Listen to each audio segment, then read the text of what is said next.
Kita ke sorotan lainnya, Saudara. Pemerintah akan mengganti sistem kelas 1, 2, dan 3 BPJS Kesehatan melalui sistem kelas rawat inap standar atau KRIS. Tahapannya dimulai dengan standarisasi ruang inap rawat kelas 3 rumah sakit. Mulai tahun ini, pemerintah akan menghapus kelas 1, 2, 3 BPJS Kesehatan dan akan menerapkan sistem kelas rawat inap standar atau KRIS. Menteri Kesehatan Budi Gunadi Sadikin menjelaskan, perubahan ini untuk memberikan standar baru, khususnya bagi peserta kelas 3 BPJS Kesehatan. Kelas BPJS sekarang sudah diproses ya beberapa kali, mudah-mudahan sebentar lagi aturannya keluar, kita akan melakukan standar minimal. Ya, jadi standar minimal kelas yang namanya KRIS, ya satu supaya lebih bagus lah layanannya ke masyarakat. Yang saya ingat nomor satu maksimal ruangan bednya itu satu ruangan 4. Kemudian ada kewajiban harus ada kamar mandi. Ketua Umum terpilih pengurus Pusat Ikatan Ahli Kesehatan Masyarakat Indonesia IAKMI Hermawan Saputra menyebut, kelas 3 BPJS Kesehatan memang harus distandarkan dengan meningkatkan fasilitas dan kenyamanan. Tetapi lebih kepada standarisasi untuk skala yang paling minimal, terutama untuk kelas 3 yang selama ini sebagian mendapatkan PBI, penerima bantuan iur. Untuk kelas 3 itu dimulai atau di-trial untuk distandarkan, fasilitasnya ditingkatkan, kenyamanannya dioptimalkan, dan yang pasti orang yang berhak mendapatkan hak sesuai dengan prinsip gotong royong dalam sosial asuransi seperti ini. Pemerintah menyebut belum ada perubahan besaran iuran peserta BPJS Kesehatan terkait pergantian sistem kelas BPJS. Bagi masyarakat miskin, iurannya Rp42.000 per bulan yang dibayarkan pemerintah. Bagi pekerja penerima upah atau pekerja informal, besaran iurannya 5% dari upah, di mana 4% dibayarkan oleh pemberi kerja dan 1% oleh pekerja. Sedangkan bagi pekerja sektor informal yang tidak memiliki penghasilan tetap, terbagi menjadi 3 kelas. Kelas 1 dengan iuran Rp150.000 per bulan, kelas 2 dengan iuran Rp100.000 per bulan, dan kelas 3 sebesar Rp35.000 per bulan. Dengan iuran tersebut selama ini ruang perawatan kelas 1 berisi 2 hingga 4 pasien. Ruang kelas 2 berisi 3 hingga 5 pasien, dan ruang kelas 3 berisi 4 sampai 6 pasien. Agar bisa menerapkan kelas rawat inap standar, rumah sakit harus memiliki sejumlah kriteria. Di antaranya adanya tenaga kesehatan per tempat tidur. Ruang perawatan sudah terbagi berdasarkan jenis kelamin, usia, dan jenis penyakit. KRIS juga menerapkan standar maksimal 4 tempat tidur per ruang. Selain itu, dalam ruang perawatan harus terdapat kamar mandi dan outlet oksigen. Kemenkes mencatat, hingga saat ini terdapat 12 rumah sakit yang sudah siap menerapkan kelas rawat inap standar. Tim Liputan, Kompas TV. Lalu bagaimana penerapan penggantian sistem kelas BPJS Kesehatan menjadi sistem kelas rawat inap standar atau KRIS? Kita akan berbincang dengan Kepala Biro Komunikasi dan Pelayanan Publik Kementerian Kesehatan Siti Nadia Tarmizi. Selamat malam, Bu Nadia. Selamat malam, Mbak Cindy. Salam sehat. Salam sehat, Bu Nadia. Kita juga masih menunggu Ketua Umum terpilih pengurus Pusat Ikatan Ahli Kesehatan Masyarakat Indonesia IAKMI, Pak Hermawan Saputra, untuk bergabung bersama kita malam hari ini. Bu Nadia, sejauh mana saat ini kesiapan untuk penerapan KRIS? Iya, jadi mungkin kita perlu pahami ya bahwa sebenarnya perubahan kelas standar ini memang sudah ada di dalam undang-undang terkait jaminan kesehatan nasional. Nah, tujuannya adalah kita meningkatkan kualitas layanan terutama rawat inap, khususnya tadi ya untuk perbaikan kepada masyarakat. Tadi disampaikan ada 12 kriteria kelas rawat inap standar. Jadi seperti bahan bangunannya, kemudian ventilasinya, pencahayaan ruangannya, kemudian kalau yang paling penting ini adalah kepadatan ruangan ya Mbak Cindy ya, karena maksimum itu hanya boleh 4 tempat tidur dengan kamar mandi di dalam. Nah kalau kita lihat sekarang, terutama yang untuk kelas 3 itu tempat perawatannya bisa ada 6, 8, bahkan 10 dan bahkan ruang kamar mandinya itu berada di luar. Nah, ini yang pertama kali akan kita lakukan standarisasinya secara bertahap sampai dengan 30 Juni 2025.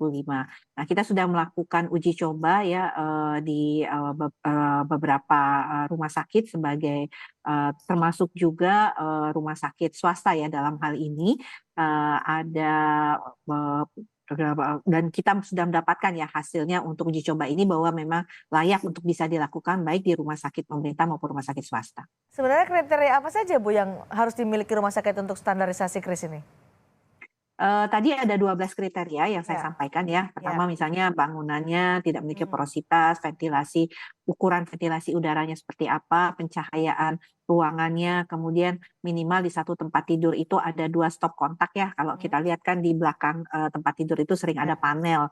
Nah, itu harus disediakan untuk kelas rawat inap termasuk kelas rawat inap kelas 3 dalam hal ini. Kemudian kita tahu ada pengatur suhu ruangan dan kadang-kadang untuk bel pasien mungkin ya, bel memanggil perawat kan kadang-kadang di kelas 3 itu seringkali kita tidak temukan seperti itu ya kan. Kemudian outlet oksigen dan tadi kapasitas maksimumnya hanya boleh 4 tempat tidur per satu ruangan. Oke, respon dari rumah sakit seperti apa soal standarisasi ini Bu Nadia?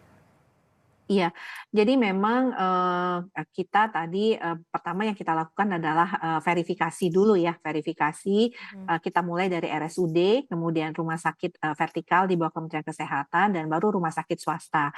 Apakah kita memang sudah siap ya untuk menjalankan KRIS ini? Karena kan kita tahu harus dimulai di 1 Januari 2023. Nah, tentunya setelah melakukan verifikasi dan kita melakukan tadi uji cobanya, maka kita melihat bahwa kita harus memberikan waktu untuk fasilitas pelayanan kesehatan baik pemerintah swasta untuk menerapkan kelas standar rawat inap ini. Nah, makanya kemudian itu harus selesai paling lambat 30 Juni. Termasuk juga nanti kita mempertimbangkan bagaimana untuk kelas 2 dan kelas satunya ya seperti apa prosesnya. Karena kan tidak semua juga yang kelas 1 itu sesuai dengan standar yang kita harapkan.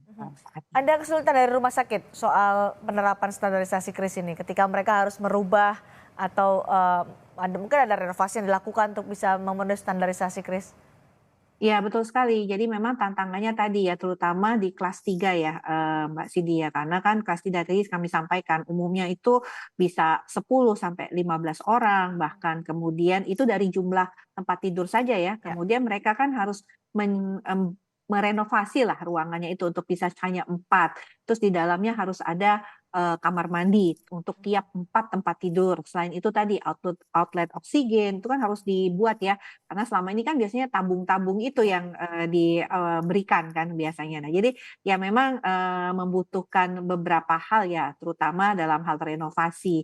Selain juga untuk melihat lagi bagaimana penyesuaian kelas rawat inap standar ini. Makanya nanti kelas 2, kelas 1 itu belakangan kita lakukan penyesuaiannya. Karena kita utamakan dulu yang kelas 3. Karena yang kelas 3 ini memang paling banyak membutuhkan perubahan. Bukan ini ada standarisasi dengan KRIS, tidak ada kelas 1, 2, 3 untuk BPJS Kesehatan. Sementara untuk iurannya, mereka yang membayar untuk kelas 1 kan lebih mahal dibandingkan dengan kelas 2 dan kelas 3. Tapi kemudian ditiadakanlah kelas 1, 2, 3 di BPJS Kesehatan mendapatkan fasilitas yang sama dengan mereka yang membayar lebih rendah dibandingkan mereka yang kelas 1. Itu bagaimana penjelasan soal ini, Bu? Ya, jadi memang ada roadmap-nya ya untuk penerapan kelas rawat inap standar ini. Jadi kita memang sudah mulai tadi ya dengan uji coba tahap pertama itu di 4 rumah sakit milik pemerintah. Kemudian kita tambahkan lagi 10 rumah sakit yang mulai juga sudah ada rumah sakit swasta dengan berbagai tipe. Nah, dari sini kita sudah bisa melihat bahwa memang pertama diperlukan waktu untuk penyesuaiannya, termasuk tadi ya perhitungan untuk kapasitas bed Ya, occupation rate-nya seperti itu. Jadi untuk penerimaan pasien juga harus diperhatikan karena kalau renovasi terus nanti nggak menerima ya, pasien kelas 3 juga sulit ya. Nah, ya. kalau untuk kelas 2, kelas 1 tentunya sampai saat ini tidak ada perubahan manfaat yang diterima. Jadi mereka tetap mendapatkan manfaat karena memang iurannya juga tadi disampaikan Mbak Cindy kan masih Ya, membayar masih kelas 150.000 2. per bulan untuk kelas 1, 100.000 per bulan untuk Betul. kelas 2. Ya, Oke, jadi haknya tidak berubah kalau sampai saat ini. haknya tidak berubah. Betul, jadi dia tetap yang kelas 1 misalnya itu dapat sekamar 2 atau yang kelas Oke. 2 itu tetap misalnya sekamar bertiga itu tetap sama. Oke, sampai kapan targetnya Ibu soal ini nanti kan masih sekarang ke kelas 3 dulu bagaimana bertahap menuju kelas 2, kelas 1 sampai ini akhirnya selesai di pengganti sistemnya. Kita cukup punya banyak waktu ya sampai dengan akhir 30 Juni 2025. Nah, tentunya Oke, kalau kelas 1, kelas 2 itu kan terakhir dan tentunya nanti perlu ada pembahasan juga terkait manfaat, kemudian iurannya dan pengaturannya seperti itu. baik. Yang paling penting adalah ada standarisasi dengan KRIS tapi hak manfaatnya yang didapatkan oleh pembayar iuran kelas 1 dan kelas 2, kelas 3 tidak berubah gitu ya, Iya, Bu Nadia. betul. Malah yang kelas 3 sekarang akan mendapatkan manfaat lebih, sementara kelas 1, kelas 2 itu tidak berkurang sama sekali manfaatnya. Terima kasih Ibu Nadia sudah bergabung bersama kami di Sapa Indonesia Malam.